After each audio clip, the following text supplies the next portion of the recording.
mesquida no és trencadora, sinó eixampladora, amplificadora. Això m'hi trobo interessant. Sí, jo crec que va per aquí. És a dir, que no tenc voreres, no toc voreres, no vaig encucar-les, la meva llengua no està encucalada així, per res.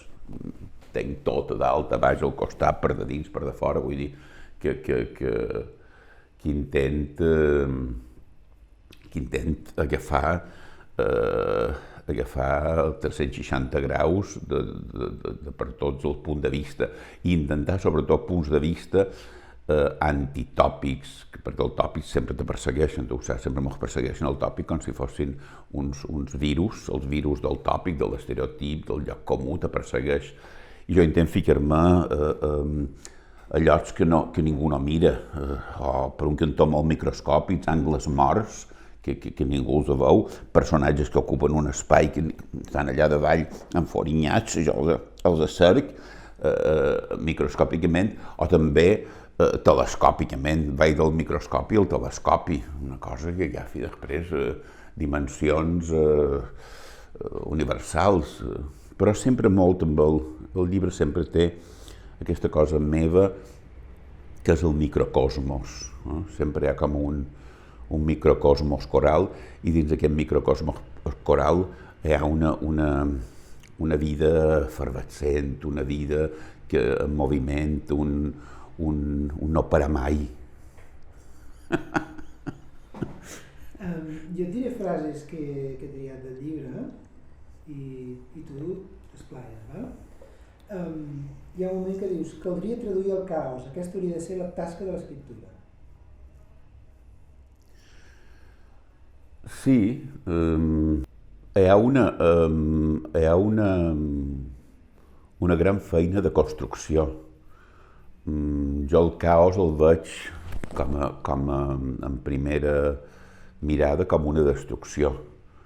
I aquí no, aquí hi ha una transformació d'aquest caos aparent amb una construcció determinada. El llibre està fet amb unes parets mestres que te donen les pancartes aquestes brechtianes del tríptic, és un tríptic, vull dir que ja te delimita un espai de visió. I llavors aquest tríptic, camí de passatemps,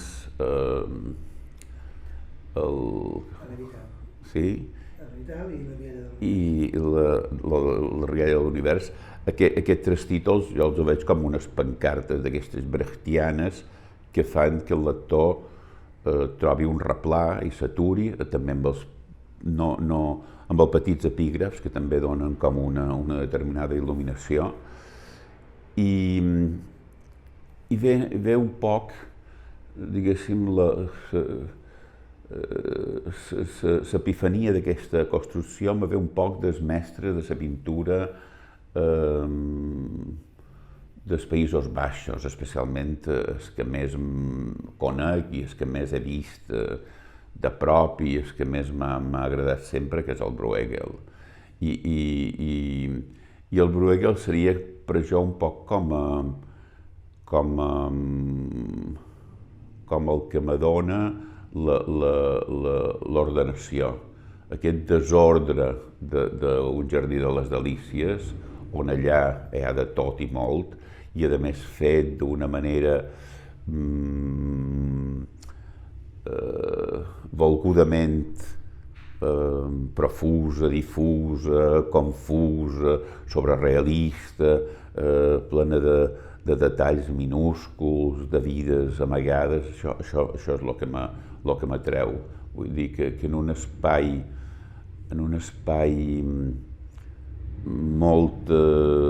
molt tancat, com pugui ser un tríptic, mos agradi o no, és un espai tancat, allà sigui allò que, com se diria, allò que els francesos diuen una pépinière.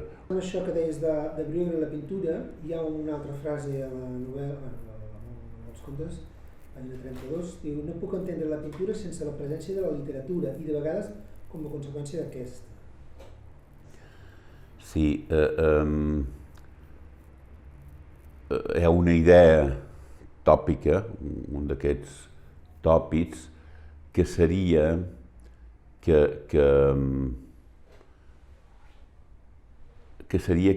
les imatges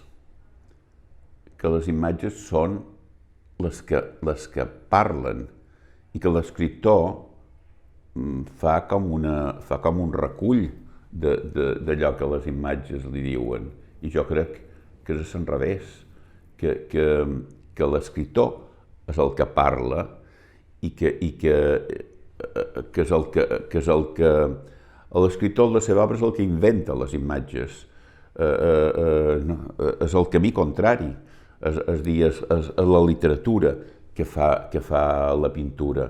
I aquesta idea jo crec que l'han tinguda, que els grans mestres del XX, un Picasso, un Miró, un Tombly, un Kiefer, ja mos la diuen des de la mateixa obra seva, amb aquesta espècie del Tombly, quan fa aquelles coses que posa Homer i posa un fragment d'Iliada i el mateix Tàpies també, és a dir, que el mateix Barceló, és a dir, que són molt conscients del Miró, sens dubte, el Miró també és claríssim i a més omplint també el seu quadre ja de poemes, del Dipena, de tot allò que li agrada. Jo ho dic molt en aquest sentit i crec que jo ho visc en aquest sentit i crec que en aquest llibre se reflecteix, és a dir, se reflecteix amb aquesta mateixa cosa que te deia del Jardí de les Delícies. El Jardí de les Delícies del Bruegel són jo que el faig, no és el Bruegel que el fa, són jo que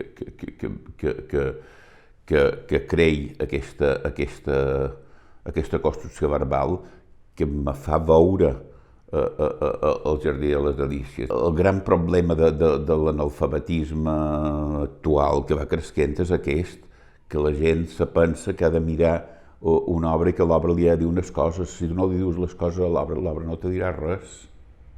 Hi ha una cosa que vas més enllà, que em dius que el que fa l'escriptor és mostrar sense demostrar. És el que fan les bones ficcions. El narrador ho sap, per això no analitza, acumula els fets, les notes, les mirades, els colors, els detalls. No interpreta o tan sols Sí, això seria un poc el que t'he dit, és aquesta sobirania que té la lletra sobre la imatge i que està trastocada totalment, trastocada literalment i en tots els sentits, entens? I que jo ho he pres de les dues fonts, de la font de l'escriptura i de la font de la pintura, entens? No me ve d'un lloc tot sol. Ho he pres de la font de la ciència, també, entens? Vull dir, totes aquestes fonts ens van dient això, i això és mal d'entendre per aquesta... Jo crec que anem a una carrera desenfrenada cap a un analfabetisme universal. Me sap un graver dir això, hi ha moments en què jo no crec que aquest llibre no és gens apocalíptica, jo crec que no és gens, jo estic un poc en contra també d'aquesta correntia que funciona, i especialment de la literatura catalana, de la qual jo me'n vull separar totalment. Jo no estic per cap apocalipsi, jo estic per la feina ben feta i pel treball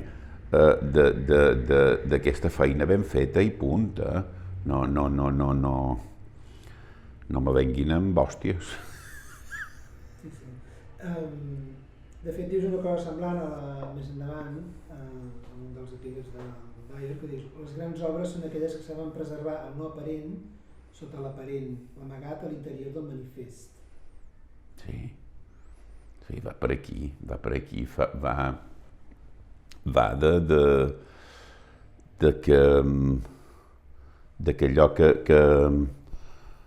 allò que fa l'escriptor és un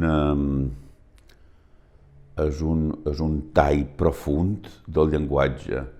La majoria tenen mil·límetres, màxim centímetres, però els grans mestres, del Faulkner a la Rodoreda, des de qui vulguis, de Tolstoi,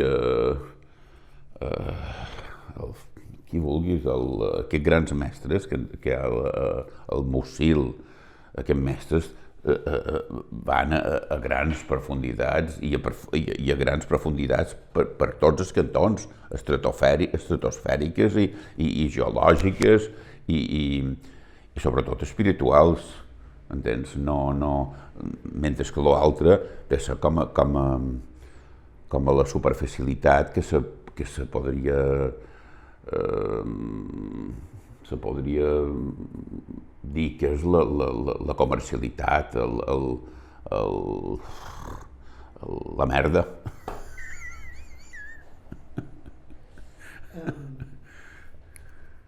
Què és una obra de creació, sinó la recerca desolada d'una solució que encara no existeix? M'encanta. M'empeins cap a l'abisme.